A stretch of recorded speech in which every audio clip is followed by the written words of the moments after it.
तो दोस्तों finally Wednesday का सेक्शन 2 भी रिलीज़ हो चुका है और उसका पार्ट 2 भी। जी हाँ दोस्तों, अब हमें इसके सेक्शन 3 का इंतज़ार है। तो सेक्शन 3 से रिलेटेड आज हम इस वीडियो में पूरा डिस्कशन करने वाले हैं। हमें कब तक देखने को मिलने वाला है, कंफर्म तो है हमें देखने को मिलेगा, कितने एपिसोड हमें देखने को मिल सकते हैं और कितना इंतज़ार हमें देखने को मिलेगा। पूरी अपडेट मैं इस वीडियो में बताने वाला हूँ। तो आप वीडियो को लाइक कर दीजिएगा, चैनल को सब्सक्राइब कर दीजिएगा। मैं आगे इसकी और इन्फॉर्मेशन आपको बताता हूँ।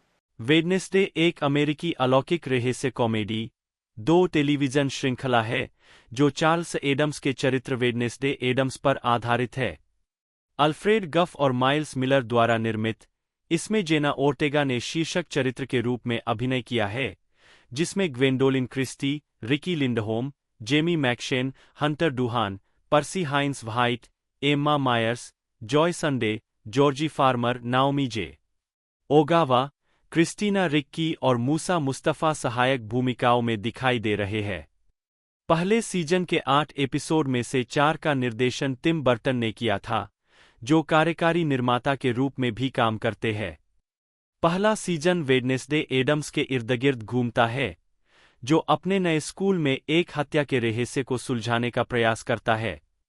3. बर्टन को पहले 1991 की फिल्म द एडम्स फैमिली का निर्देशन करने के लिए संपर्क किया गया था और वह एक रद्द की गई stop motion animated film the Addams Family में भी शामिल थे। अक्टूबर 2020 में उन्हें एक टेलीविजन सीरीज का निर्देशन करने की सूचना मिली थी, जिसे बाद में नेटफ्लिक्स ने एक सीरीज ऑर्डर किया था। ओर्टेगा को किरदार की लैटिना विरासत का प्रतिनिधित्व करने के लिए आंशिक रूप से चुना गया था। रिक्की, जिन्होंने 1991 की फिल्म और इसके 1993 के सीक्वल एडम्स फैमिली वैल्यूज में वेडनेसडे की भूमिका निभाई थी, को बर्टन ने सीरीज में सहायक भूमिका निभाने के लिए कहा था। फिल्मांकन सितंबर 2021 और मार्च 2022 के बीच रोमानिया में हुआ। बुधवार का प्रीमियर 16 नवंबर 2022 को हुआ और इसे 23 नवंबर को नेटफ्लिक्स पर समीक्षकों से सकारात्मक समीक्षा के साथ रिलीज किया गया। ओर्टेगा के प्रदर्शन को आलोचनात्मक प्रशंसा मिली। 4 रिलीज के 3 हफ्तों के भीतर यह दूसरी सबसे ज्यादा देखी जाने वाली अंग्रेजी भाषा की नेटफ्लिक्स सीरीज बन गई। इसे 2 गोल्डन ग्लोब नामांकन प्राप्त हुए, सर्वश्रेष्ठ टेलीविजन सीरीज संगीतमय या हास्य और सर्वश्रेष्ठ अभिनेत्री टेलीविजन सीरीज संगीतमय या हास्य ओर्टेगा के लिए। इसने 4 प्राइमटाइम एमी पुरस्कार भी जीते, जबकि ओर्टेगा के लिए उत्कृष्ट हास्य श्रृंखला और हास्य श्रृंखला में उत्कृष्ट मुख्य अभिनेत्री के लिए नामांकन प्राप्त किए। जनवरी 2023 में श्रृंखला को दूसरे सीजन के लिए नवीनीकृत किया गया। आधार: वेडनेसडे एडम्स को उसके स्कूल से निकाल दिया जाता है क्योंकि उसने लड़कों की वाटर पोलो टीम द्वारा उसके भाई पक्सली को परेशान करने के बदले में स्कूल के पूल में जिंदा पिरान्हा मछलियां फेंक दी थी। नतीजतन, उसके माता-पिता गोमेज और मोर्टिसिया एडम्स उसे अपने हाई स्कूल के पूर्व छात्र नेवरमोर अकादमी में भेज देते हैं, जो वर्मोंट के जेरिको शहर में स्थित एक निजी स्कूल है जहां राक्षसी जाति के बच्चों का इलाज होता है। वेडनेसडे का ठंडा, भावनाहीन व्यक्तित्व और उसका विद्रोही स्वभाव उसके लिए अपने सहपाठियों से घुलना मिलना मुश्किल बना देता है और स्कूल की प्रिंसिपल लारिसा वेम्स के साथ उसका झगड़ा करवा देता है। हालांकि, उसे पता चलता है कि उसे अपनी मां की मानसिक क्षमताएं विरासत में मिली है, जिनकी मदद से वह एक स्थानीय हत्या के रहस्य को सुलझा सकती है। दूसरे सीजन में, वेडनेसडे नेवरमोर में वापस आती है और अपनी मानसिक क्षमताओं को विकसित करते हुए उसे एक नए उत्पीड़क का सामना करना पड़ता है और एनिड की मृत्यु को रोकना पड़ता है। कलाकार और पात्र। मुख्य लेख: बुधवार टीवी श्रृंखला के पात्रों की सूची। मुख्य: जेना ओर्टेगा, वेडनेसडे एडम्स, एक किशोरी जिसके पास मानसिक शक्तियां हैं। ओर्टेगा ने गुडी एडम्स की भूमिका भी निभाई है, जो 1600 के दशक से वेडनेसडे के मृत पूर्वज है, जिन्हें वेडनेसडे ने स्वप्न में देखा था। 5. करीना वराडी एक युवा बुधवार का किरदार निभाती है। Gwendoline Christie Larissa Weems, season 1, Nevermore Academy की रूप बदलने वाली प्रिंसिपल और एक पूर्व छात्रा जो मोर्टिसिया एडम्स की रूममेट थी।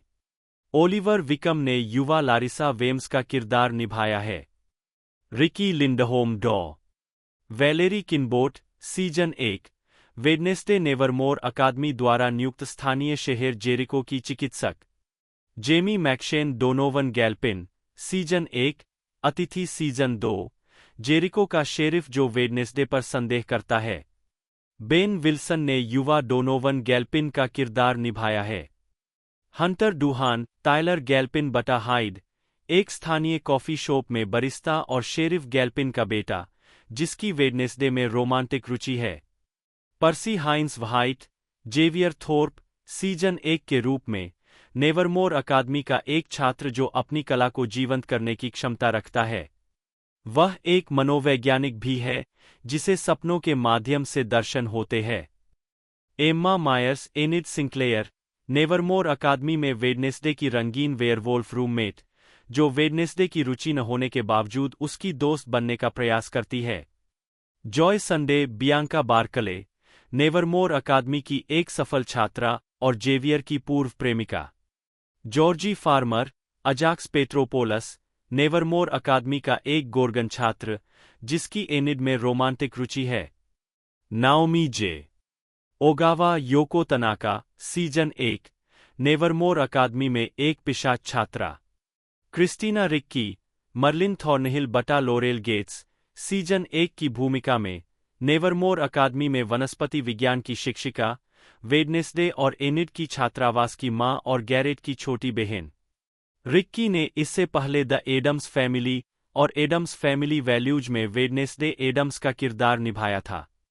मूसा मुस्तफ़ा, यूजीन ओटिंगर, नेवरमोर अकादमी का एक छात्र जो मधुमक्खियों को नियंत्रित करने की क्षमता रखता है।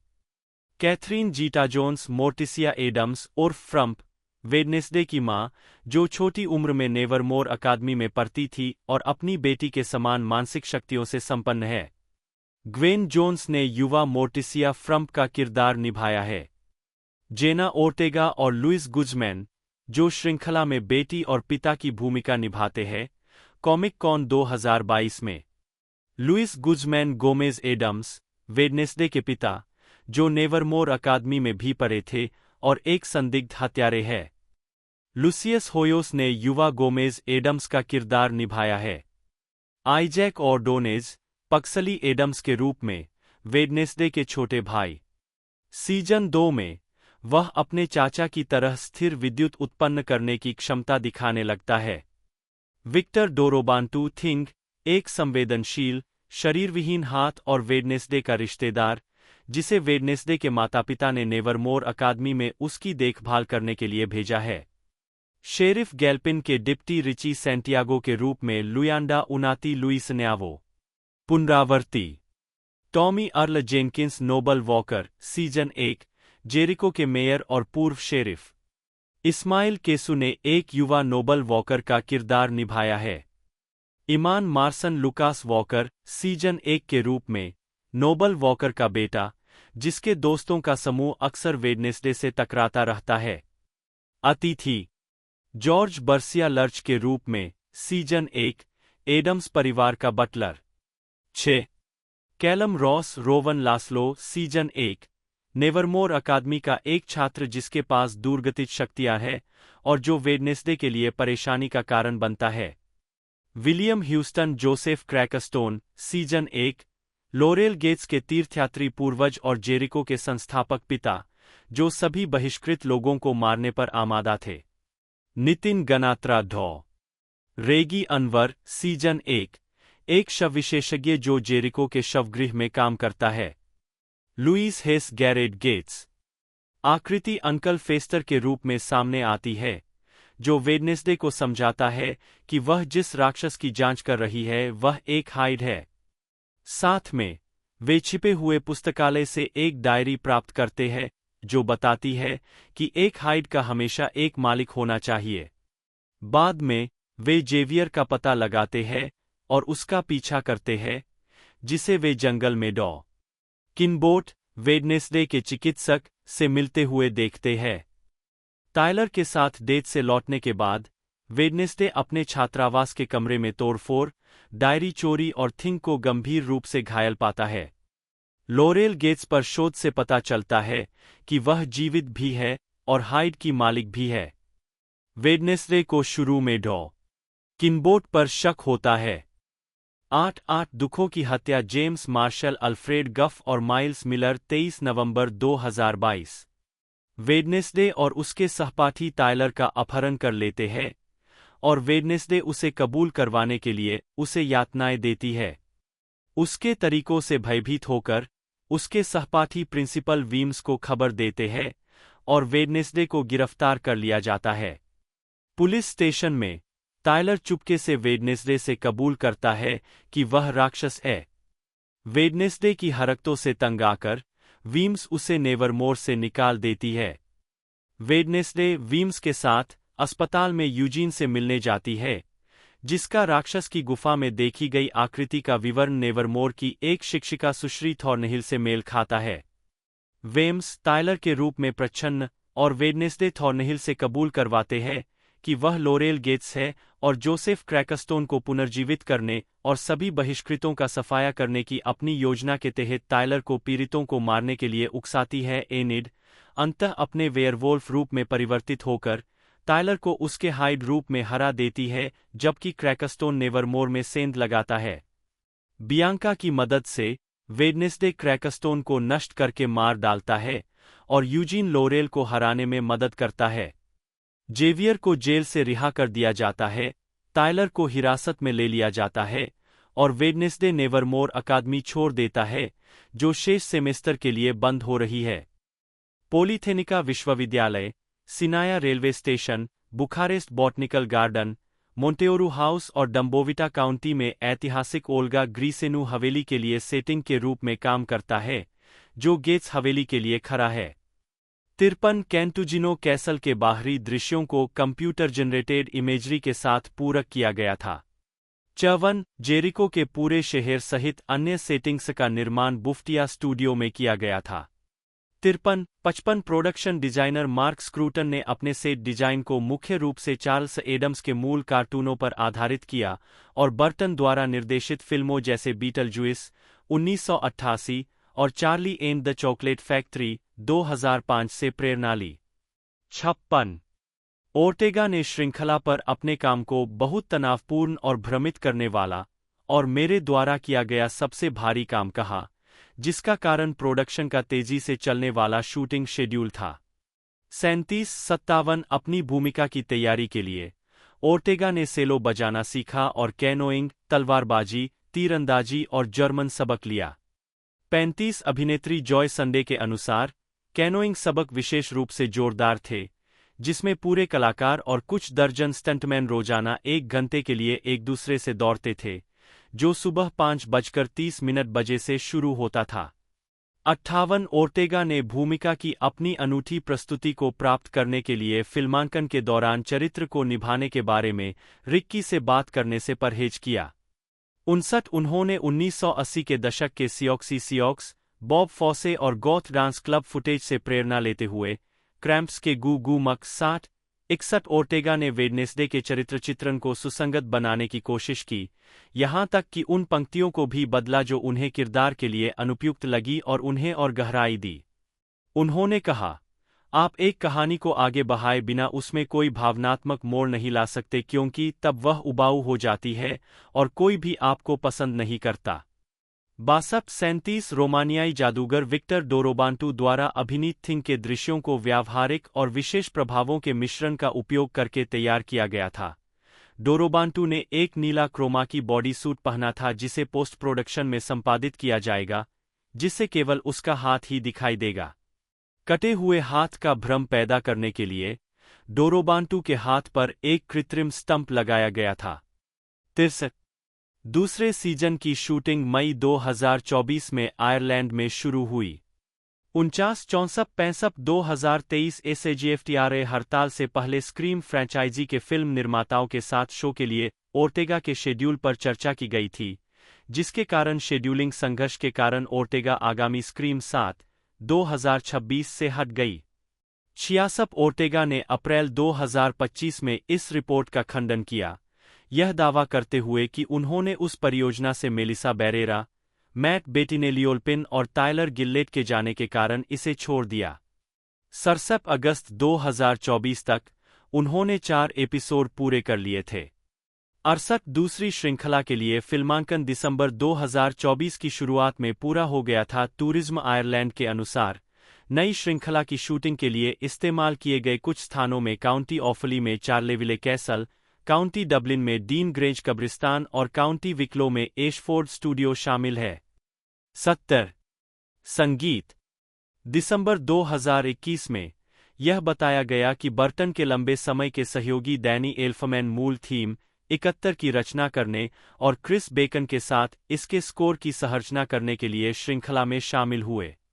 24 स्कोर में एल्फमैन और बेकन द्वारा रचित श्रृंखला के मूल स्कोर के साथ साथ कई पॉप गाने शामिल हैं, जिनमें रोलिंग स्टोन्स द्वारा पेंट इट ब्लैक 72, मेटालिका द्वारा नथिंग एल्स मैटर्स, एपोकैलिप्टिका 73 द्वारा कवर और दुआ लिपा द्वारा फिजिकल के सेलो प्रस्तुतिकरण शामिल है। 74-75 स्कोर में कई शास्त्रीय रचनाएं भी शामिल हैं, जिनमें एंटोनियो विवाल्डी द्वारा The Four Seasons, Edward Elgar का सेलो कॉन्सर्टो, केमिली सेंट-सेंस द्वारा The Carnival of the Animals, Erik Satie द्वारा ग्नोसियन नंबर 1 और निकोलाई रिमस्की-कोर्साकोव द्वारा फ्लाइट ऑफ द बम्बलबी शामिल है। 76 2 एकल के नेतृत्व में 77 बुधवार का 48 ट्रैक साउंड ट्रैक 23 नवंबर 2022 को लेकशोर रिकॉर्ड्स द्वारा जारी किया गया था। 74 और शास्त्रीय और पॉप गानों के कवर वाले 4 ट्रैक विस्तारित नाटक को 30 नवंबर को जारी किया गया था। 76 श्रृंखला की अपनी समीक्षा में डेन ऑफ गीक के टोनी सोकोल ने स्कोर को एक प्रमुख चरित्र, न केवल विषयगत रूप से बल्कि एक भावनात्मक वितरण प्रणाली के रूप में कहा, जिससे ठंड अधिक डरावनी, चुटकुले अधिक मजेदार और झुंझुनी मूर्त हो गई। 78 गिजमोडो की लिंडा कोडेगा ने सेलो खंडों को यादगार और स्कोर को कभी कभार शानदार कहा। 79 आईजीएन के लिए लिखते हुए अमेलिया एम्बरविंग ने एल्फमैन के स्कोर को बर्टन की सामग्री के साथ मूंगफली के मक्खन और जेली की तरह एक साथ और कुल मिलाकर स्कोर को एक स्टनर के रूप में वर्णित किया। 80 मुक्त करना बुधवार का पहला टीजर ट्रेलर 17 अगस्त 2022 को जारी किया गया था। 81 इसके बाद 9 अक्टूबर को एक पूर्ण ट्रेलर, 82 और 8 नवंबर को श्रृंखला के शुरुआती अनुक्रम का अनावरण किया गया। 83 बुधवार का प्रीमियर 16 नवंबर 2022 को लॉस एंजिल्स के हॉलीवुड लीजन थिएटर में हुआ। 84 85 इसके 8 एपिसोड 23 नवंबर 2022 को नेटफ्लिक्स पर जारी किए गए थे। 86 दिसंबर 2022 में नेटफ्लिक्स ने अपने ट्विटर अकाउंट पर एक प्रचार वीडियो जारी किया, जिसमें थिंग को दर्शाया गया था, जो श्रृंखला में दिखाई देने वाला एक संवेदनशील हाथ था, जो न्यूयॉर्क शहर की सड़कों पर घूम रहा था और राहगीरों की प्रतिक्रियाओं को कैप्चर कर रहा था। 87 पहला सीजन मार्च 2024 में Warner brothers home entertainment studio distribution services संयुक्त उद्यम इकाई के माध्यम से द्वारा ब्लू रे और डीवीडी पर जारी किया गया था। अप्रैल 2025 में दूसरे सीजन का ट्रेलर रिलीज किया गया। 89 दूसरा सीजन 2 भागों में रिलीज होने वाला है। 4 एपिसोड वाला पहला भाग 6 अगस्त 2025 को प्रीमियर होने वाला है, जबकि 4 एपिसोड वाला दूसरा भाग 3 सितंबर 2025 को प्रीमियर होने वाला है। वेडनेसडे एडम्स एक हाई स्कूल की छात्रा है, जो अपने भाई पक्सले को एक लॉकर में बंधा हुआ पाती है। उसे उसके गुंडों का एक मानसिक दृश्य दिखाई देता है, जिन्हें वह मारने का प्रयास करती है, जिसके परिणामस्वरूप उसे निष्कासित कर दिया जाता है।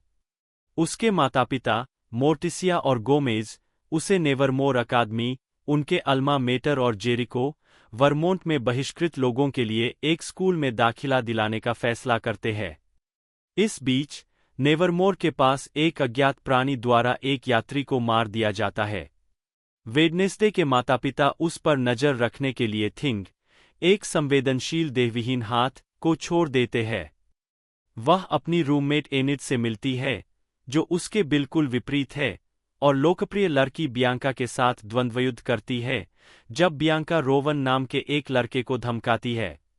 बाद में, वेडनेसडे एक गिरते हुए गार्गोयल द्वारा लगभग मार दी जाती है। हालांकि, प्रिंसिपल लारिसा वेम्स उसे पकड़ लेती है और वापस स्कूल ले जाती है। बाद में टायलर और वेडनेसडे स्थानीय कार्निवल में मिलते हैं और वेडनेसडे को रोवन की मौत का एक दृश्य दिखाई देता है। रोवन उसे मारने की कोशिश करता है, लेकिन एक राक्षस उसे मार देता है, जिससे वेडनेसडे की जान बच जाती है। 2-2 हाय, यह सबसे अकेला नंबर है। टिम बर्टन, अल्फ्रेड गफ और माइल्स मिलर, 23 नवंबर 2022। वेडनेसडे शंकालु शेरिफ गैल्पिन को यकीन दिलाती है कि हत्याओं का अपराधी असल में एक राक्षस है। अचानक रोवन सकुशल प्रकट होता है। वेडनेसडे को अपनी मानसिक स्थिति पर शक होता है और वह खुद हत्याओं की जांच करने का फैसला करती है। वह कैंपस में रोवन के बारे में पूछताछ करती है और उसे बताया जाता है कि उसे निष्कासित कर दिया गया है। इस बीच वीम्स वेडनेसडे के दर्शनों को लेकर चिंतित हो जाती है और उस पर कड़ी नजर रखती है। स्कूल छोड़ते समय वेडनेसडे रक्षात्मक रोवन का सामना करती है और थिंग को उसके पीछे जाने के लिए भेजती है। थिंग उसे खो देता है और रोवन के प्रिंसिपल वीम्स होने का खुलासा होता है, जो उसका रूप धारण कर चुके हैं। वेडनेसडे को एक पुराने छात्र संघ की एक किताब के दर्शन होते हैं। किताब की तलाश में वह बियांका को आगामी छात्र टूर्नामेंट में हेराफेरी करने की योजना बनाते हुए सुन लेती है। बियांका को हराने और टूर्नामेंट जीतने के लिए वेडनेसडे एनिर के साथ मिल जाती है। बाद में वेडनेसडे को स्कूल के भीतर एक छिपी हुई लाइब्रेरी का पता चलता है, जहां उसे पकड़ लिया जाता है। 3-3 मित्र या दुएक, टिम बर्टन, कायला अल्परट, 23 नवंबर 2022। वेडनेसडे खुद को एक कुलीन छात्र संघ के सदस्यों, जिनमें बियांका और जेवियर भी शामिल है, से बंधी और घिरी हुई पाती है। वेडनेसडे खुद को आजाद करती है और एक किताब साथ लेकर पुस्तकालय से बाहर निकल जाती है। वीम्स वेडनेसडे को हाई स्कूल बैंड के साथ मेयर नोबल वॉकर द्वारा आयोजित एक आगामी नगर समारोह में जाने का आदेश देती है। चुराई गई किताब में एक चित्र उसे एक स्थानीय मेले में एक प्रदर्शनी में ले जाता है, जहां उसकी नज़र एक लड़की के चित्र पर पड़ती है, जिसे उसने अपने स्वप्नों में देखा था। जंगल में वेडनेसडे को एक लड़की का स्वप्न आता है, जिसे उसकी पूर्वज माना जाता है, जो नगर के संस्थापक जोसेफ क्रैकस्टोन के हाथों शहर के बहिष्कृत लोगों के वध से बच निकलती है। वेडनेसडे पर एक राक्षस हमला करता है, जिसके पैरों के निशान देखकर उसे पता चलता है कि वह एक इंसान है। शहर वापस आकर वेडनेसडे थिंग से जोसेफ क्रैकस्टोन की एक स्मारक मूर्ति को नष्ट करवाकर समारोह में खलल डालती है और प्रिंसिपल वीम्स उसे डांटती है। जंगल में एक अपराध स्थल की जांच करते समय पुलिस को एक कैमरा मिलता है, जिसमें राक्षस की तस्वीरें कैद थी। 4-4 हाय, कैसी रात है। टिम बर्टन, कायला अल्परट, 23 नवंबर 2022। राक्षस के शिकार लोगों की फाइलों की नकल करने के लिए वेडनेसडे और थिंग कोरोनर के दफ्तर में घुस जाते हैं।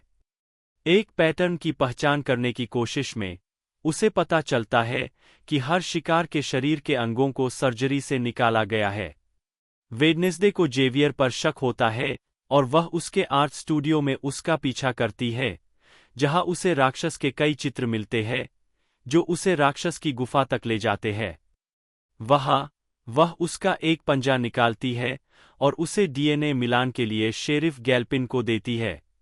वेडनेसडे और टायलर एक साथ स्कूल डांस में जाते हैं। इस बीच सहपाठी यूजीन, जो वेडनेसडे के खोजी काम से वाकिफ है, एक लबादे में लिपटे व्यक्ति को राक्षस की गुफा को उड़ाते हुए देखता है। मेयर वॉकर के बेटे लुकास द्वारा नृत्य में बाधा डाली जाती है, जो बुधवार द्वारा नगर समारोह में व्यवधान डालने का बदला लेने के लिए इमारत के अग्नि स्प्रिंकलर चला देता है। वेडनेसडे को यूजीन के खतरे का आभास होता है और वह जंगल में जाता है, जहां वह राक्षस द्वारा गंभीर रूप से घायल पाता है। 5-5 आप जो दुहक करते हैं वही काटते हैं। गांदजा मोंटेरो, अप्रैल ब्लेयर, 23 नवंबर 2022। 32 साल पहले गोमेज एडम्स को जोसेफ क्रैकस्टोन के वंशज गैरेट गेट्स की हत्या के संदेह में नेवरमोर में गिरफ्तार किया गया था। वर्तमान समय में एडम्स परिवार नेवरमोर में पेरेंट्स वीकेंड पर वेडनेसडे से मिलने जाता है। एक पारिवारिक थेरेपी सत्र तब बीच में ही रुक जाता है जब वेडनेसडे अपने माता-पिता से संदिग्ध हत्या के बारे में पूछती है। इस बीच शेरिफ गैल्पिन को पता चलता है कि कोरोनर ने गेट्स की पोस्टमार्टम रिपोर्ट में हेराफेरी करने की बात स्वीकार करने के बाद आत्महत्या कर ली थी। गैल्पिन गोमेज को दोषी मानते हैं और उसे गिरफ्तार कर लेते हैं। जेल में गोमेज वेडनेसडे को बताता है कि वह मोर्टिसिया का बचाव कर रहा था, जिसने वास्तव में गैरेट की हत्या की थी। वेडनेसडे और मोर्टिसिया गैरेट की कब्र खोदते हैं और पाते हैं कि उसे मारने से पहले उसे झड़ दिया गया था, लेकिन पुलिस उन्हें पकड़ लेती है और रात भर के लिए गिरफ्तार कर लेती है। बाद में उनका सामना मेयर वॉकर से होता है, जो बताता है कि गैरेट अपने पिता की बहिष्कृत लोगों से नफरत के कारण पूरे स्कूल को जहर देने का इरादा रखता था। मेयर वॉकर गैरेट के इरादे को छिपाने की बात स्वीकार करने के बाद गोमेज को रिहा करने के लिए सहमत हो जाते हैं।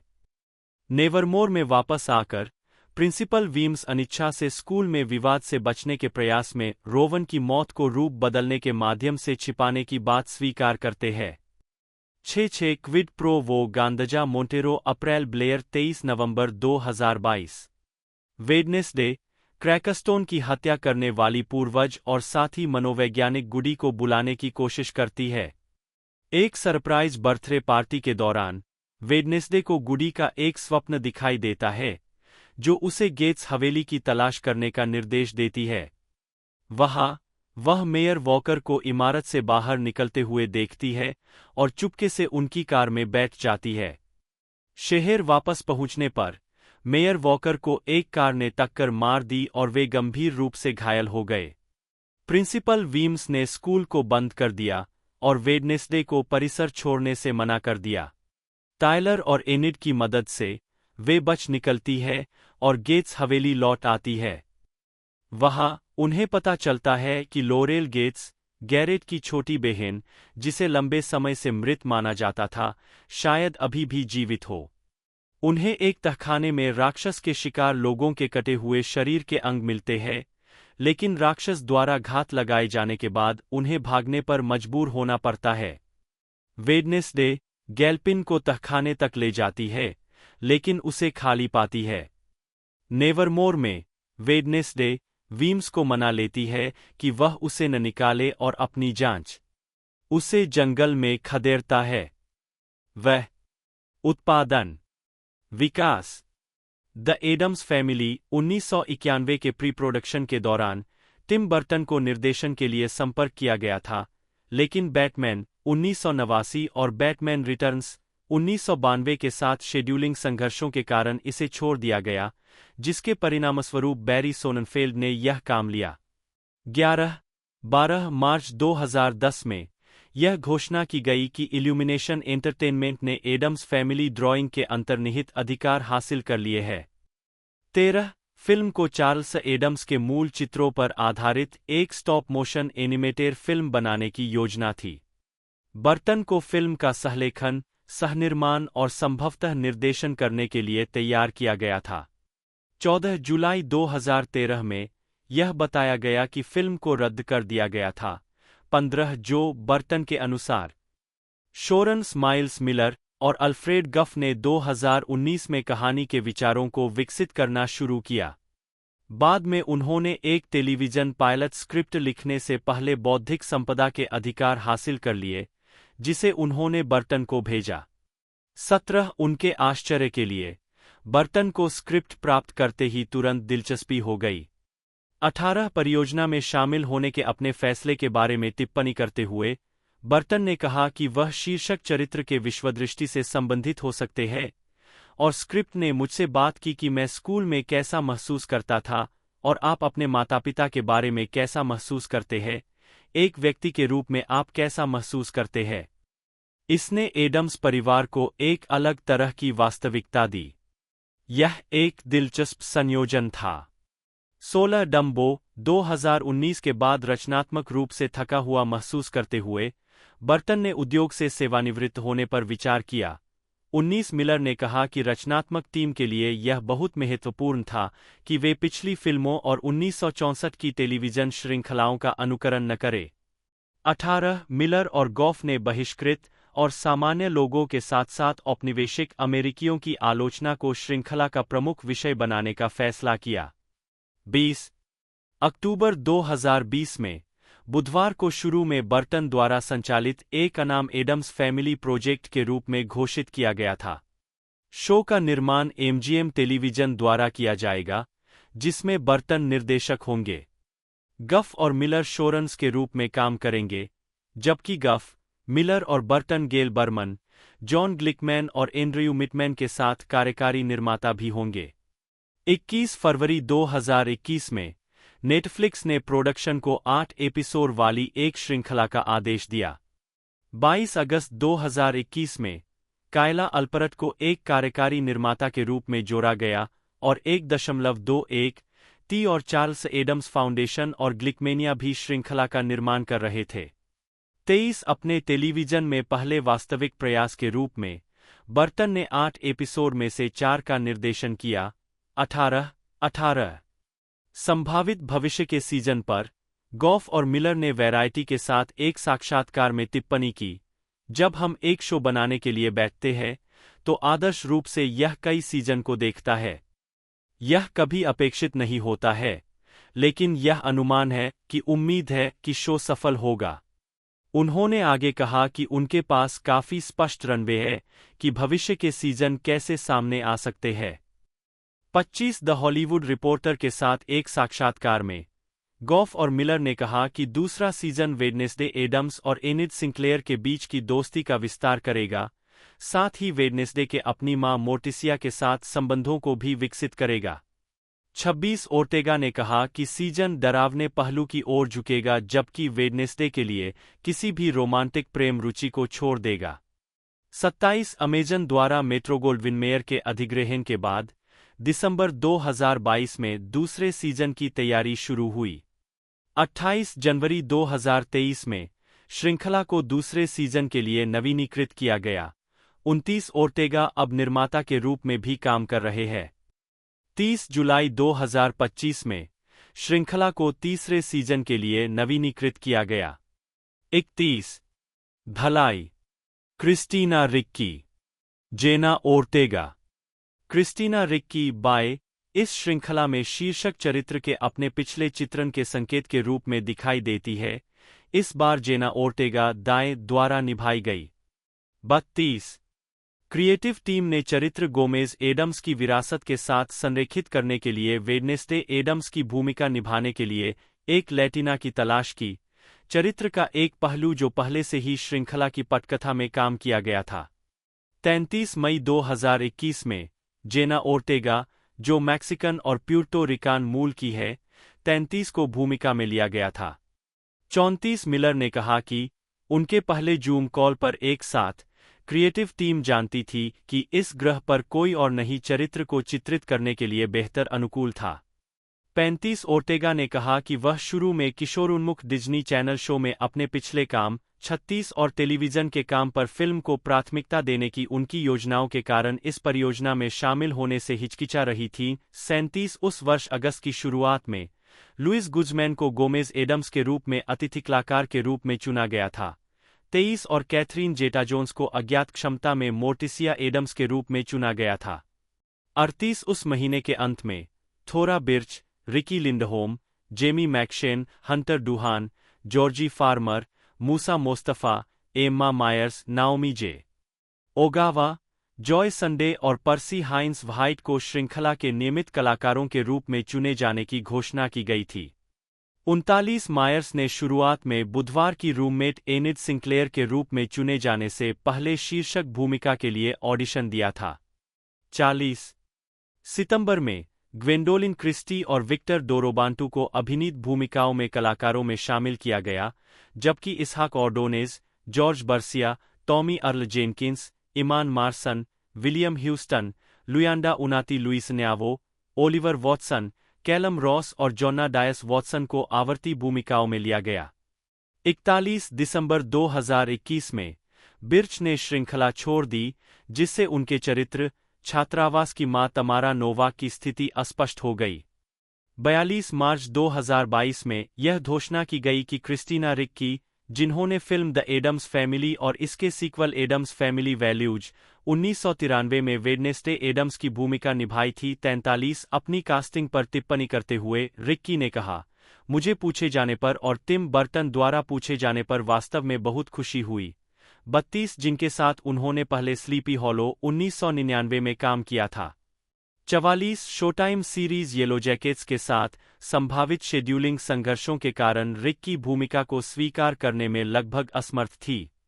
33 अक्टूबर में एक ट्रेलर से पता चला कि फ्रेड आर्मेन अंकल फेस्टर की भूमिका निभाएंगे और रिक्की की भूमिका मर्लिन थॉर्नहिल के रूप में पुष्टि की गई थी। 45 अमे लेडी गागा एक अज्ञात भूमिका में कलाकारों में शामिल हुई।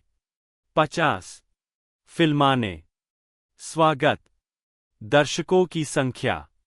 विप मीडिया द्वारा एकत्रित टीवी टाइम के उपयोगकर्ताओं के डेटा के अनुसार बुधवार को प्लेटफॉर्म पर किसी भी नेटफ्लिक्स मूल श्रृंखला के दूसरे सबसे अधिक प्री रिलीज अनुयायी थे, केवल द विचर से पीछे। 90 यह अंततः 83 देशों में नेटफ्लिक्स पर नंबर 1 पर शुरू हुआ। 91 यह श्रृंखला अंग्रेजी भाषा की नेटफ्लिक्स श्रृंखला के लिए एक सप्ताह में सबसे अधिक घंटे देखे जाने का रिकॉर्ड रखती है, जिसकी रिलीज के पहले सप्ताह में कुल 341 मिलियन घंटे देखे गए, जो 50 मिलियन से अधिक घरों में थे, और पिछले रिकॉर्ड धारक स्ट्रेंजर थिंग्स 4 के 335 मिलियन घंटों को पार कर गए। 92 नीलसन मीडिया रिसर्च ने रिलीज के पहले सप्ताह के भीतर 6 बिलियन मिनट के संयुक्त वॉच टाइम की सूचना दी। 93 रिलीज होने के 3 हफ्ते बाद यह प्लेटफॉर्म के इतिहास में दूसरी सबसे ज्यादा देखी जाने वाली अंग्रेजी भाषा की नेटफ्लिक्स सीरीज बन गई, जो दिसंबर 2022 तक अनुमानित 150 मिलियन घरों तक पहुंच गई और कुल 1 बिलियन व्यूइंग घंटे हो गए। 94 द इंडिपेंडेंट के जैकब स्टोलवर्थी ने सीरीज की लोकप्रियता को अभूतपूर्व कहा और सुझाव दिया कि यह कई अन्य स्पिन ऑफ टेलीविजन सीरीज के विकास को गति दे सकती है। 95 आलोचनात्मक प्रतिक्रिया। समीक्षा एग्रीगेटर वेबसाइट रॉटन टोमाटोज ने 102 समीक्षाओं के आधार पर 73% अनुमोदन रेटिंग और 6.9/10 की औसत रेटिंग दर्ज की। वेबसाइट के आलोचकों की राय में बुधवार दर्शकों के लिए बिल्कुल भी निराशाजनक नहीं है, लेकिन जेना ओर्टेगा की मुख्य भूमिका के बिना एडम्स फैमिली से जुड़ी यह सीरीज एक और CW ड्रामा जैसी हो सकती है। 96 मेटाक्रिटिक, जो भारित औसत का उपयोग करता है, ने 26 आलोचकों के आधार पर 100 में से 66 अंक दिए, जो आमतौर पर अनुकूल समीक्षाओं को दर्शाता है। 97 द डेली टेलीग्राफ के एड पावर ने वेडनेसडे को 5 में से 4 स्टार दिए और इसे एक लत लगाने वाला रोको को रोमअप कहा, जो यूफोरिया और होटल ट्रांसिल्वेनिया के बीच एक क्रॉस की तरह सामने आता है। 98 द वॉल स्ट्रीट जर्नल के जॉन एंडरसन ने ओर्टेगा के करिश्माई प्रदर्शन की सराहना की और श्रृंखला को जानबूझकर अंधेरे के बावजूद अक्सर रमणीय कहा। 99 द डेट्रायट न्यूज के लिए अपनी 20 समीक्षा में टॉम लोंग ने श्रृंखला को दृष्टिगत रूप से आकर्षक माना और ओर्टेगा के भावशून्यपन को उतना ही लचीला जितना होना चाहिए था और उनके प्रदर्शन को कुल मिलाकर लगातार कैरिकेचर के बाहर धकेलने के रूप में चीजों को जीवंत रखने के लिए पर्याप्त बताया। 100 के लिए लिखते हुए क्रिस्टीना एस्कोबार ने 101 यह पाते हुए कि श्रृंखला वह नहीं होगी जो चार्ल्स एडम्स और उनके पात्रों के असली प्रशंसक खोज रहे हैं। द न्यूयॉर्क टाइम्स के माइक हेल ने श्रृंखला को केवल फॉर्मूलाबद्ध किशोर रोमांस और रहस्य के स्तर पर संतोषजनक होने के बावजूद सहनशील कहा और इसकी तुलना हैरी पॉटर फ्रैंचाइजी से की। 102 इसके स्वर पर टिप्पणी करते हुए द रैप के जेसी हैसेंजर ने बर्टन द्वारा निर्देशित 4 एपिसोड को स्लीपी हॉलो की तुलना में वेरोनिका मार्स की तरह महसूस करने के रूप में वर्णित किया। 103 द इंडिपेंडेंट के निक हिल्टन ने श्रृंखला को 5 में से 2 स्टार दिए और श्रृंखला के स्वर की आलोचना करते हुए कहा कि यह लगातार चुटीला जेन जेर है और इसके प्रदर्शन को न्यूयॉर्कर कॉमिक स्ट्रिप की तुलना में अधिक द्विआयामी कहा। पुरस्कार। शैली ब्लैक कॉमेडी, युवावस्था 1, नाटक, गोथिक, रहस्य, अलौकिक, थ्रिलर। के द्वारा बनाई गई। अल्फ्रेड गफ, माइल्स मिलर पर आधारित चार्ल्स एडम्स के पात्र।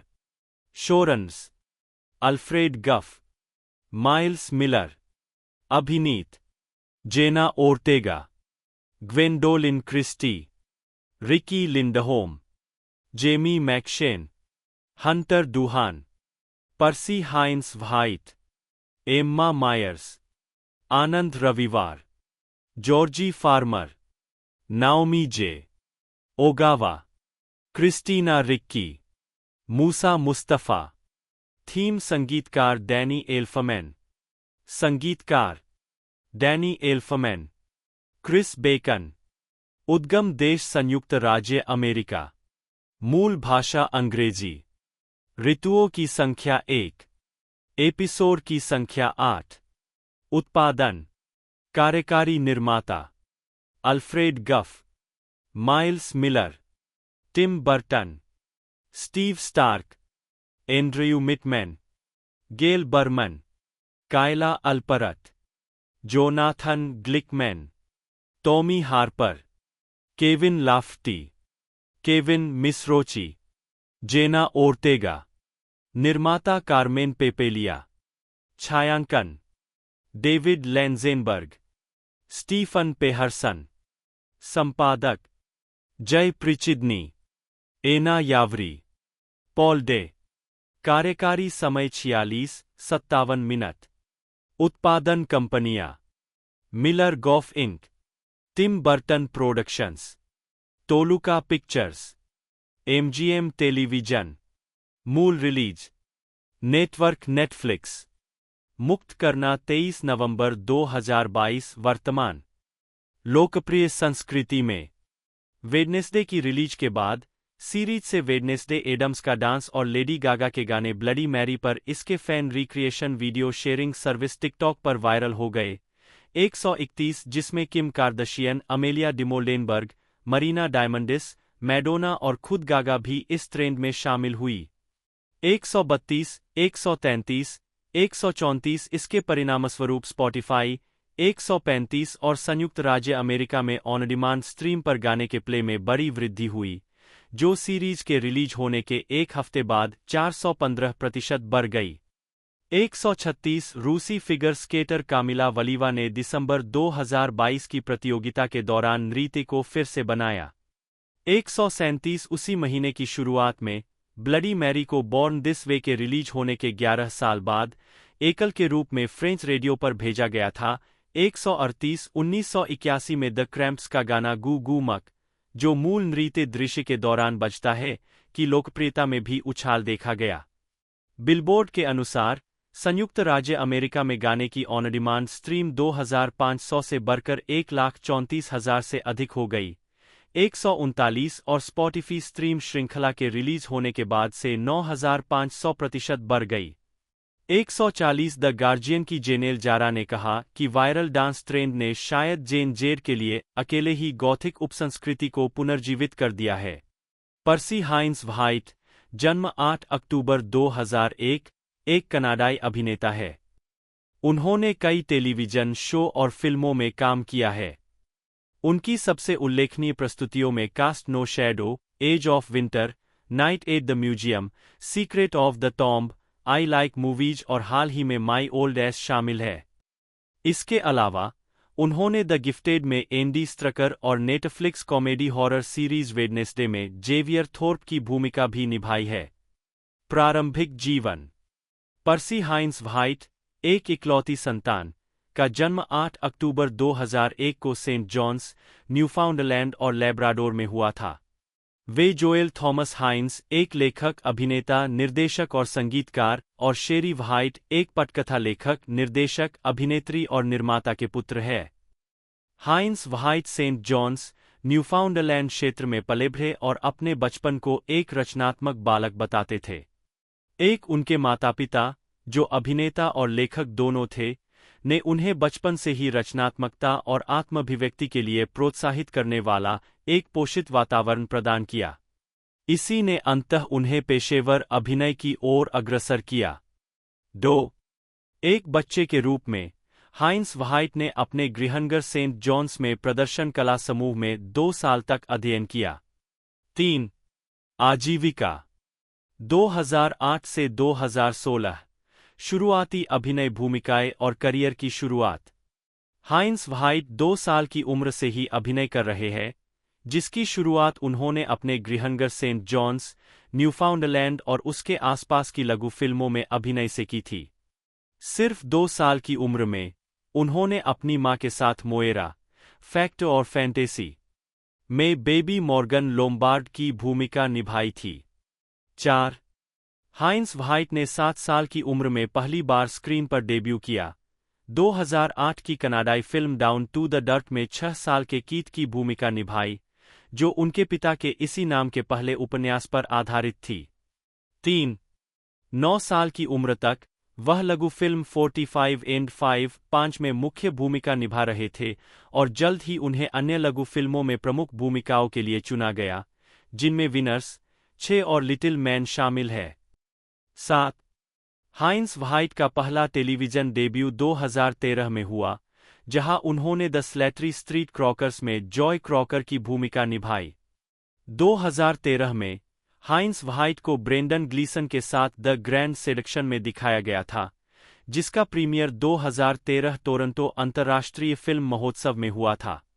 अगले वर्ष 2014 में हाइंस व्हाइट को कास्ट नो शैडो में दिखाया गया, जिसने अटलांटिक फिल्म फेस्टिवल पुरस्कारों में कई पुरस्कार जीते, जैसे सर्वश्रेष्ठ फिल्म निर्देशक, पटकथा, साथ ही हाइंस व्हाइट की सर्वश्रेष्ठ अभिनेता की जीत। 3 उसी वर्ष उन्होंने 2014 की अमेरिकी फंतासी film Night at the museum, secret of the Tomb में युवा सेसिल सीजे फ्रेडरिक के रूप में बेन स्टिलर और रिकी गेरवाइस के साथ अभिनय किया। 2016 तक हाइंस व्हाइट बड़े पर्दे पर फिर से वापसी की राह पर थे, क्योंकि उन्हें मनोवैज्ञानिक थ्रिलर एज ऑफ विंटर में टॉम हॉलैंड और जोएल किन्नान के साथ मुख्य भूमिका मिली। उसी वर्ष उन्हें कनाडाई पारिवारिक ड्रामा मिल्टन सीक्रेट में डोनाल्ड सदरलैंड और मिशेल रोड्रिग्ज के साथ कास्ट किया गया। 2016 से 2020 टेलीविजन में उन्नति और ब्रेकआउट भूमिका।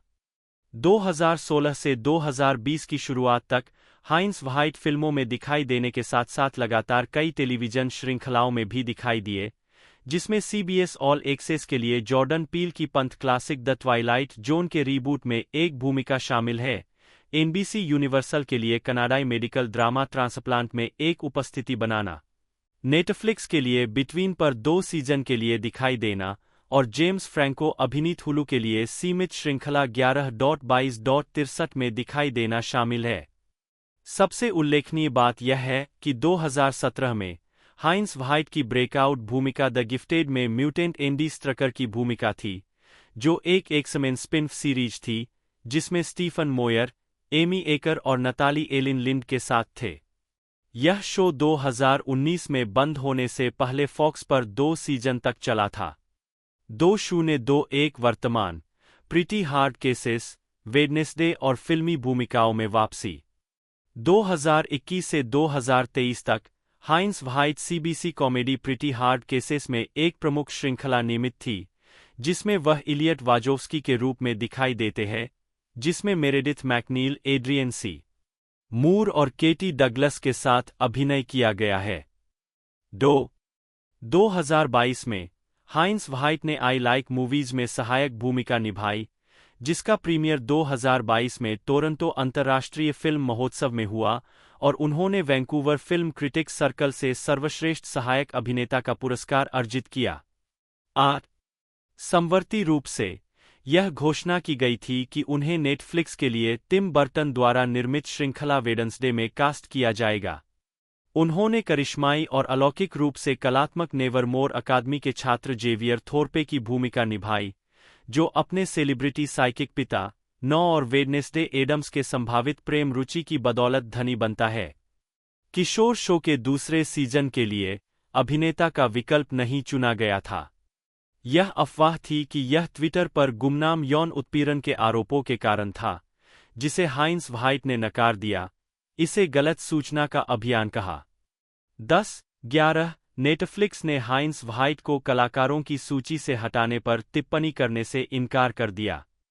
बुधवार के प्रीमियर के बाद 2022 के अंत में हाइंस व्हाइट ने मार्गोट रोबी की production company lucky chap entertainment के लिए प्रसिद्ध निर्देशक मेगन पार्क की माई ओल्ड एस में 4 के रूप में एक सहायक मुख्य भूमिका निभाई। निर्देशक मेगन पार्क के साथ एक साक्षात्कार में पार्क ने बताया कि हाइंस व्हाइट ने अपना एक सेल्फ टेप भेजा था जो प्रतिभाशाली था और उन्होंने हास्य को समझा और कहा यह बिल्कुल 4 जैसा था। 13 उनके प्रदर्शन ने उन्हें वैंकूवर फिल्म क्रिटिक्स सर्कल से सर्वश्रेष्ठ सहायक अभिनेता के लिए एक और नामांकन दिलाया। 14 उसी वर्ष हाइंस व्हाइट को लेखिका टिफ़नी पॉल्सन की निर्देशन में बनी पहली romantic drama film winter spring summer और फॉल में वेडनेसडे की सहकलाकार जेना ओर्टेगा के साथ मुख्य भूमिका में लिया गया था। डेडलाइन के अनुसार यह फिल्म 2 किशोरों ओर्टेगा और हाइंस व्हाइट की कहानी है जो साल के 4 मौसमी दिनों में मिलते हैं और प्यार में पड़ जाते हैं। 2 निर्देशक टिफ़नी पॉल्सन के साथ एक साक्षात्कार में पॉल्सन ने कहा कि विंटर स्प्रिंग समर और फॉल में उनका अभिनय लाजवाब है। उन्होंने कहा इस फिल्म में वे बिल्कुल जादुई है। 15 हाइंस व्हाइट अतिथि के रूप में सीबीसी की पैरानॉर्मल थ्रिलर सीरीज घोस्टिंग के दूसरे सीजन में ल्यूक हची और मैथ्यू फिनलान के साथ दिखाई दिए, जिसका प्रीमियर 21 मार्च 2025 को हुआ। 16 हाइंस व्हाइट ने हची और फिनलैंड के साथ अंधेरे में कदम रखा ताकि ब्रिटिश कोलंबिया के विक्टोरिया में क्रेगडारोच कैसल की कुख्यात भूतिया जांच की जा सके। 17 हाइंस व्हाइट आगामी हॉरर फिल्म व्हिसल में डैफ्ने कीन, सोफी नेलिस और निक फ्रॉस्ट के साथ अभिनय करेंगे, जिसका निर्देशन कोरिन हार्डी करेंगे। 18 यह फिल्म 2026 में रिलीज होने वाली है।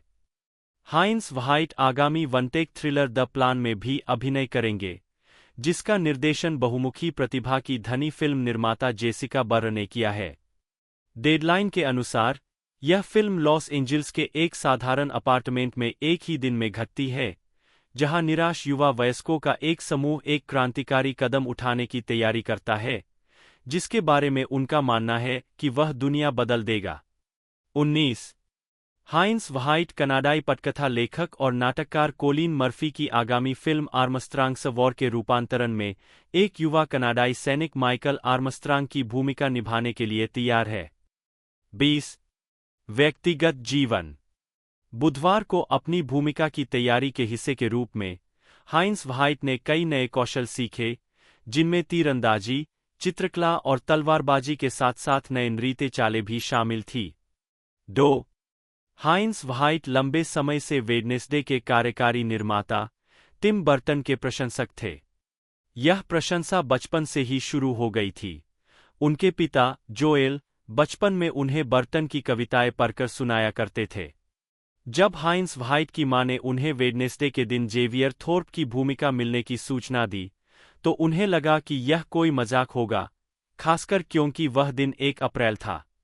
बाद में उन्होंने याद करते हुए कहा, मैंने फोन रख दिया और वापस सोने चला गया। जॉर्जी ब्लू फार्मर, जन्म 26 मई 2002, एक ब्रिटिश अभिनेता है। उन्हें Disney Channel series The Evermoor Chronicles 2014 से 2017 और नेटफ्लिक्स सीरीज वेडनेसडे 2022 और लाइफ हैक 2025 में उनकी भूमिकाओं के लिए जाना जाता है।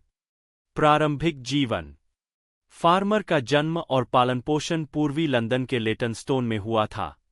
उनके 3 बड़े भाई बहन हैं। उनके भाई हैरी भी अभिनय करते हैं। 2 फार्मर ने 8 साल की उम्र से स्टेज 1 थिएटर स्कूल में शनिवार की कक्षाएं ली। 3 उन्होंने सिल्विया यंग थिएटर स्कूल में पढ़ाई की। 4 आजीविका फार्मर ने अपने करियर की शुरुआत जेसीजे के हु इज लाफिंग नाउ के संगीत वीडियो, लंदन के अब बंद हो चुके ट्रिस्टन बेट्स थिएटर और लिवरपूल के यूनिटी थिएटर में नाटक रेस्ट अपॉन द विंड 5 और CBBC series The Ministry of Curious Stuff से की।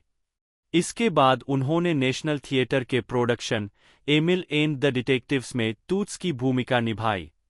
6-7 2014 में फार्मर ने डिज्नी चैनल यूके की सीरीज द एवरमूर क्रॉनिकल्स जिसे कुछ देशों में सिर्फ एवरमूर के रूप में भी जाना जाता है, में जेक क्रॉसली के रूप में अभिनय करना शुरू किया, एक भूमिका जो उन्होंने दोनों श्रृंखलाओं के लिए निभाई। 8 फार्मर ने स्टीवन स्पीलबर्ग की रेडी प्लेयर वन में एक छोटी भूमिका और नेटफ्लिक्स के लिए एंडी सर्किस की Mowgli, legend of the jungle में एक आवाज की भूमिका के साथ 2018 में अपनी फीचर फिल्म की शुरुआत की। 2020 में फार्मर अपने भाई हैरी के साथ short film of wolves and lamps और ब्रिजवेल थिएटर में नाटक for the sake of the argument में दिखाई दिए। 2022 तक फार्मर टिम बर्टन की नेटफ्लिक्स सीरीज वेडनेसडे में गोर्गन अजाक्स पेट्रोपोलस के रूप में अभिनय करते हैं, जो द एडम्स फैमिली के चरित्र वेडनेसडे एडम्स के इर्दगिर्द केंद्रित। क्रिस्टीना रिक्की बटा RITI/REC, जन्म 12 फरवरी 1980, एक अमेरिकी अभिनेत्री है जिन्हें अंधेरे किनारे वाले असामान्य किरदार निभाने के लिए जाना जाता है। रिक्की ज्यादातर स्वतंत्र प्रस्तुतियों में काम करती है, लेकिन कई बॉक्स ऑफिस हिट फिल्मों में भी दिखाई दी है। वह golden globe, screen actors guild और प्राइम टाइम एमी अवार्ड के नामांकन की प्राप्त करता है। रिक्की ने 10 साल की उम्र में मरमेड्स 1990 से फिल्मी करियर की शुरुआत की, जिसके बाद द एडम्स फैमिली 1991 में वेडनेसडे एडम्स की एक सफल भूमिका निभाई। कैस्पर और नाउ एंड देन दोनों 1995 में उनकी बाद की भूमिकाओं ने उन्हें एक किशोर आदर्श के रूप में स्थापित किया।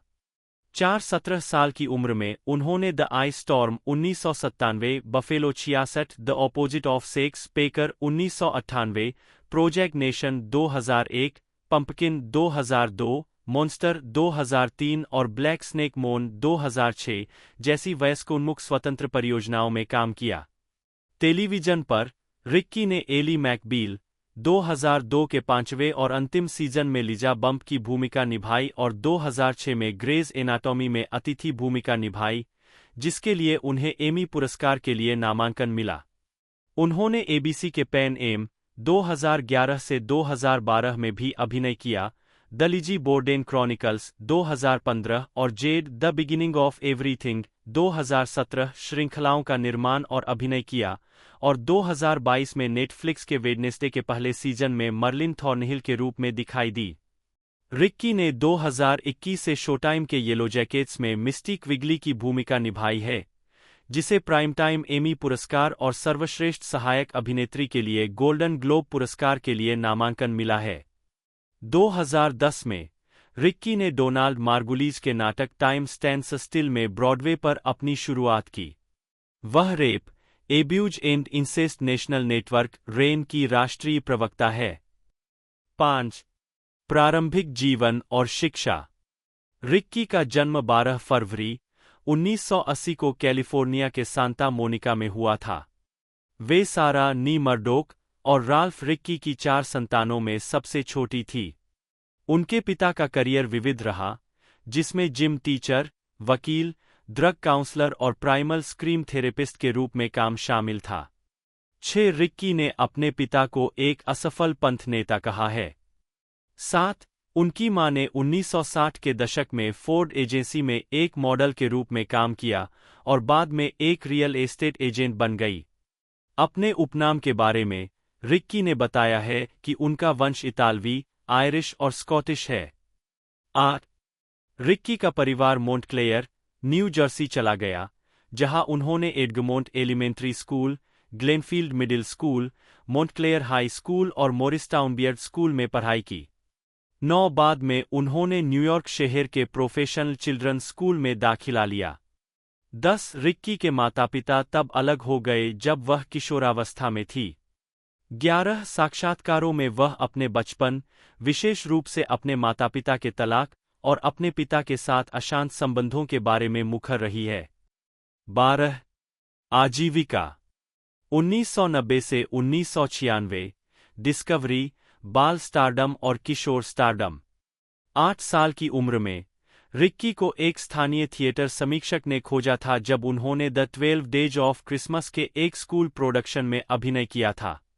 मूल रूप से एक और बच्चे को इस भूमिका के लिए कास्ट किया गया था, लेकिन रिक्की ने खुद के लिए भूमिका सुरक्षित करने की एक योजना बनाई उसने अपने प्रतिद्वंद्वी को इतना ताना मारा कि उसने उसे मुक्का मार दिया। जब उसने उसके बारे में बताया तो उसने भूमिका खो दी। 13 बाद में उसने याद किया, मैं हमेशा एक बहुत ही महत्वाकांक्षी व्यक्ति रही हूँ। मुझे लगता है कि यह पहली बार है जब इसने वास्तव में अपना बदसूरत सिर उठाया है। 13 इसके तुरंत बाद वह सैटरडे नाइट लाइव पर स्पूफ विज्ञापनों की एक जोड़ी में दिखाई दी। इनमें से पहले में रिक्की को एक जन्मदिन की पार्टी में दिखाया गया था जिसमें बायोमेडिकल कचरा एक फटे हुए पिनाटा से बाहर गिर गया था। रिक्की की फिल्मी शुरुआत मरमेड्स 1990 से हुई, जिसमें उन्होंने केट फ्लैक्स का किरदार निभाया था। वह द शूप शूप सॉन्ग के म्यूजिक वीडियो में भी नजर आई, जो फिल्म के साउंड ट्रैक में शामिल था। उन्होंने अगले साल आई द एडम्स फैमिली में रुग्ण रूप से अपरिपक्व वेडनेसडे एडम्स का किरदार निभाया, जो बैरी सोनेनफेल्ड की इसी नाम के कार्टून का बड़े बजट का रूपांतरण था, और 1993 में आई इसके बाद की फिल्म एडम्स फैमिली वैल्यूज में भी यही भूमिका निभाई। दोनों ही फिल्में आर्थिक रूप से लाभदायक रही और दोनों ने मिलकर 300 मिलियन अमेरिकी डॉलर से अधिक की कमाई की। 15-16 आलोचकों ने वैल्यूज में रिक्की के अभिनय को एक खास आकर्षण बताया। 17 और वैरायटी का मानना था कि उन्होंने अपने किरदार में अपनी उम्र से कहीं ज्यादा गहराई लाई। 18 रिक्की ने अपनी पहली प्रमुख भूमिका तब निभाई जब उन्होंने कैस्पर में मुख्य भूमिका निभाई, जो हार्वे कॉमिक्स कार्टून चरित्र पर आधारित एक अलौकिक कॉमेडी थी। फिल्म को मिश्रित आलोचनात्मक स्वागत मिला। 19 लेकिन यह 1995 की 8वीं सबसे ज्यादा कमाई करने वाली रिलीज थी। 20 उसी वर्ष उन्होंने बच्चों की adventure film gold diggers the secret of bear mountain में अभिनय किया और आने वाली उम्र के नाटक नाउ एंड देन में टॉमबॉय रॉबर्टा की भूमिका निभाई। उत्तरार्ध को अक्सर स्टैंड बाय मी के लिए महिला विकल्प के रूप में उद्धृत किया जाता है और इसके रिलीज होने के बाद से इसे एक बड़ा पंथ प्राप्त हुआ है। 21-22 रिक्की ने फिर बास्टर्ड आउट ऑफ कैरोलिना 1996 में सहायक भूमिका निभाई। 23-24 1997 से 2004 वयस्क भूमिकाओं में परिवर्तन। 1997 में रिक्की ने डिज्नी की दैट डर्न कैट की रीमेक में अभिनय किया, जो बॉक्स ऑफिस पर मध्यम सफलता थी। 25 उसी वर्ष बाद में उन्होंने एंग्ली की द आई स्टॉर्म में परेशान यौन रूप से जिज्ञासु वेंडी हुड की भूमिका के साथ वैध वयस्क भूमिकाओं में बदलाव किया। 26 जो कि पारिवारिक रिश्तों के बारे में एक नाटक था। यह भूमिका मूल रूप से नताली पोर्टमैन को दी गई थी, जिन्होंने अपने माता-पिता द्वारा सामग्री को बहुत उत्तेजक पाए जाने पर इस भूमिका से हाथ खींच लिया था। 27 रोलिंग स्टोन के लिए अपनी समीक्षा में पीटर ट्रेवर्स ने लिखा, फिल्म के युवा सितारों को एक दूसरे के साथ खिलवाड़ करते देखना 90 के दशक के कट्टरपंथियों को चौंका सकता है, लेकिन ली इन क्षणों को शुष्क बुद्धि और करुणा के साथ संभालते हैं। रिक्की ने टेरी गिलियम की offbeat road movie fear and loathing in Las Vegas 1998 में एक संक्षिप्त भूमिका निभाई। उसी वर्ष उन्होंने 3 फीचर फिल्मों में मुख्य भूमिकाएं निभाई। पहली बफेलो 66, जिसमें रोजर एबर्ट ने अपहृत लैला के उनके चित्रण को आश्चर्यजनक बताया। 29 इसके बाद जॉन वाटर्स की व्यंग्यात्मक कॉमेडी पेकर थी, जहां उन्होंने एक सख्त लॉन्ड्रोमैट कर्मचारी की भूमिका निभाई। उसके बाद डॉन रूस की dark comedy drama the opposite of sex थी, जहां उन्होंने तीखी जीभ वाली चालाक डेडे की भूमिका निभाई। बात के लिए रिक्की को आलोचकों की प्रशंसा मिली और उन्हें 1999 के गोल्डन ग्लोब पुरस्कार में सर्वश्रेष्ठ अभिनेत्री के लिए नामांकित किया गया। 30-31 वैरायटी के लिए द ऑपोजिट ऑफ सेक्स की अपनी समीक्षा में टॉड मैकार्थी ने रिक्की द्वारा डेडे के किरदार को बेहद मजेदार बताया और महसूस किया कि उन्होंने अपने संवाद एक संभावित बेटे डेविस के कौशल के साथ प्रस्तुत किए। 32 कई वर्षों बाद एंटरटेनमेंट वीकली ने उनके प्रदर्शन को अब तक के सबसे बड़े ऑस्कर स्नब्स में से एक बताया। 33 1999 में रिक्की ने टिम बर्टन की Gothic horror film sleepy hollow में मुख्य भूमिका निभाई, जिसमें कैटरीना वैन टैसेल की भूमिका के लिए उन्हें सर्वश्रेष्ठ अभिनेत्री का सैटर्न पुरस्कार मिला। उसी वर्ष दिसंबर में वह सैटरडे नाइट लाइव की अतिथि मेजबान के रूप में दिखाई दीं, जिसमें उन्होंने ब्रिटनी स्पीयर्स और ओलेसेन जुर्वा की पैरोडी की। एक स्केच के दौरान रिक्की द्वारा अनजाने में एना गैस्टियर के चेहरे पर मुक्का मारने के कारण इस एपिसोड ने ध्यान आकर्षित किया। 34 इस समय के आसपास अन्य फिल्मों में नए साल की पूर्व संध्या पर बनी कॉमेडी 200 सिगरेट 1999 शामिल है। 35 अलौकिक horror film blaze the child 2000, जिसमें उन्होंने ड्रग की लत आलोचक एल्विस मिशेल ने उन्हें क्राइड में अद्भुत बताया। 36 जबकि रोलिंग स्टोन ने महसूस किया कि उनकी काली आंखों वाली सुंदरता ने जीवन भर की उदासी व्यक्त की। 37 2001 में रिक्की ने प्रोजेक्ट नेशन में मुख्य भूमिका निभाई, जो एलिजाबेथ वर्टजेल के सबसे ज्यादा बिकने वाले संस्मरण पर आधारित एक स्वतंत्र नाटक था। फिल्म निर्माता के रूप में रिक्की की पहली फिल्म को मिश्रित समीक्षाएं मिली, लेकिन आलोचकों ने सहमति व्यक्त की कि रिक्की मुख्य आकर्षण थी। स्लैंट मैगजीन के एयर गोंजालेज ने उन्हें शानदार बताया। 38 रिक्की की अगली भूमिका द लार्मी प्रोजेक्ट में थी, जो मैथ्यू शेपर्ड की हत्या पर आधारित एक नाटक था। 2002 की फिल्म, जिसका प्रीमियर एचबीओ पर हुआ था, को आलोचकों से सकारात्मक समीक्षा मिली। टीवी गाइड के मैट रूश ने कलाकारों के प्रदर्शन की प्रशंसा की, जबकि यह नोट किया कि होमोफोबिया की फिल्म की जांच दर्शकों को ज्ञान दे सकती है। 39 उस वर्ष बाद में, उन्होंने कॉमेडी ब्रिटिश थ्रिलर मिरांडा में सहाभिनय किया और एली मैकबील के 5वें और अंतिम सीजन में अतिथि भूमिका निभाई, जिसमें 7 एपिसोड में वकील लिजा बम्प के रूप में दिखाई दी। 40 इस बीच, उन्होंने कद्दू 2002 का निर्माण और अभिनय किया, जो एक विकलांग युवक और एक सोरोरिटी लड़की के बीच के रिश्ते के बारे में एक ब्लैक कॉमेडी थी। शिकागो सन-टाइम्स के लिए अपनी समीक्षा में रोजर एबर्ट ने लिखा, पंपकिन जीवित है और जोखिम उठाता है और व्यंग्य के दुष्ट ब्लेड का उपयोग करता है ताकि इस शैली की अन्य फिल्मों की आत्मसंतुष्ट राजनीतिक शुद्धता को दिखाया जा सके। यह सुरक्षित खेलने से इनकार करता है और प्रदर्शनों में साहस है। उदाहरण के लिए, जिस तरह से रिक्की निडरता से जोखिम भरी सामग्री में प्रवेश करता है। 41 रिक्की ग्रैमर्सी पार्क होटल में 2007। 2003 में रिक्की ने British horror film the gathering में इंग्लैंड में पैदल भटकने वाली एक युवा स्मृतिलोपग्रस्त महिला की भूमिकाएं निभाई। एडम गोल्डबर्ग की आई लव योर वर्क में एक उभरते हुए फिल्म स्टार की पूर्व प्रेमिका की भूमिका, और वुडी एलन की एनीथिंग एल्स में एक घमंडी प्रतिशोधी प्रेमिका की भूमिका निभाई। एनीथिंग एल्स की अपनी समीक्षा में द न्यूयॉर्क टाइम्स के एओ स्कॉट ने फिल्म को एक रोमांटिक विरोधी कॉमेडी बताया और कहा कि रिक्की ने अपनी भूमिका उग्र, विक्षिप्त उल्लास के साथ निभाई। 42 इसके बाद रिक्की ने जीवनी पर आधारित अपराध ड्रामा मॉन्स्टर 2003 में सहाभिनय किया। उनका किरदार सेल्बी वॉल तायरिया मूर का काल्पनिक संस्करण था, जो चार्लीज थेरॉन द्वारा निभाए गए सीरियल किलर एलिन वुरनोस की वास्तविक जीवन की प्रेमिका थी। 43 भूमिका निभाने के अपने फैसले के बारे में बोलते हुए रिक्की ने कहा कि यह एक चुनौती थी क्योंकि यह पूरी तरह से मेरे एक व्यक्ति के रूप में खिलाफ जाता है।